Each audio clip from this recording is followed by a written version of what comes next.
নমস্কাৰ বন্ধু বান্ধৱীসকল, আশীৰ্বাদ ইউটিউব চেনেল তৰফৰ পৰা সকলোলৈ স্বাগতম জনাইছোঁ। 93 সংখ্যক শংকৰদেৱ অধিৱেশনলৈ মাত্ৰ 2 দিন বাকী। অধিৱেশনৰ কাম তীব্ৰ গতিত চলি আছে, প্ৰায় সম্পূৰ্ণ হোৱাৰ দিশে। লোকেৰণ্য হৈ পৰিছে শংকৰদেৱ অধিৱেশনত।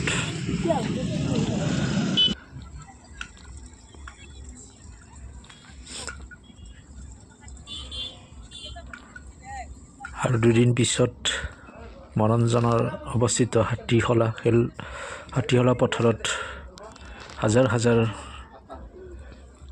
ভক্তৰ ভিৰ দেখিবলৈ পোৱা যাব। চৌকা নিৰ্মাণ কৰা হৈছে ৰান্ধনীশালত।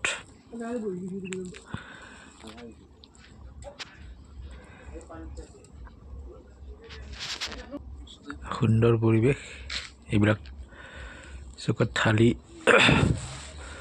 ৰেডি কৰা হৈছে। বিশাল ৰান্ধনীশাল,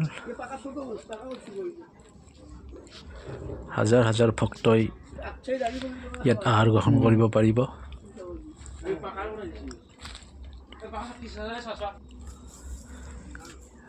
ইয়াত প্ৰায় 10,000ৰ ওপৰত ব্যক্তি একেলগে আহাৰ গ্ৰহণ কৰিব পাৰিব।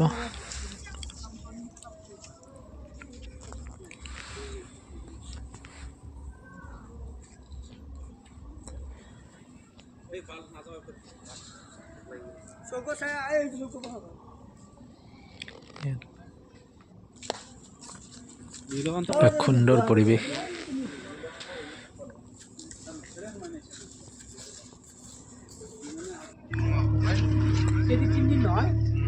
ইয়াত মূল পতাকাখন ৰখা হ'ব। মেইন মণ্ডপ,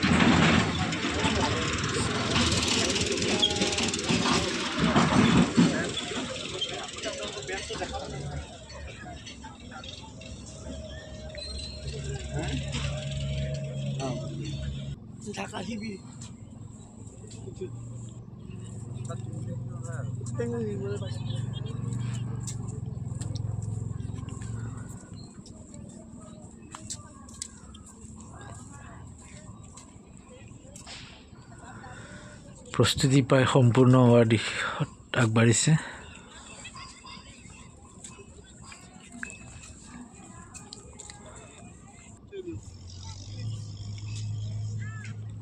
ইয়াত অগণন ভক্ত আহিব। অগণন ভক্তৰ বাবে শিবিৰ, বিভিন্ন জিলাৰ বিভিন্ন শিবিৰ তৈয়াৰ কৰা হৈছে।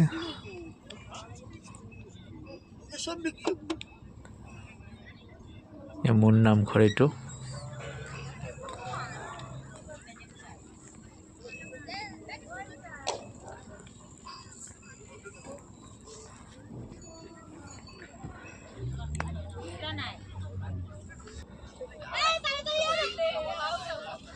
চক্ৰ বিহু তৈয়াৰ কৰিছে, ইয়াত ঘূৰি থাকিব পাৰিব। এক সুন্দৰ, চাওক কিদৰে ঘূৰি আছে। চক্ৰ বিহু তৈয়াৰ কৰিছে, বিশেষ আকৰ্ষণ। ইয়াত হাজাৰ হাজাৰ ষ্টল তৈয়াৰ কৰিছে, বিভিন্ন ধৰণৰ দোকান, বাণিজ্য মেলা হ'ব। হাজাৰ হাজাৰ ষ্টল তৈয়াৰ কৰিছে, নিৰ্মাণ কৰিছে।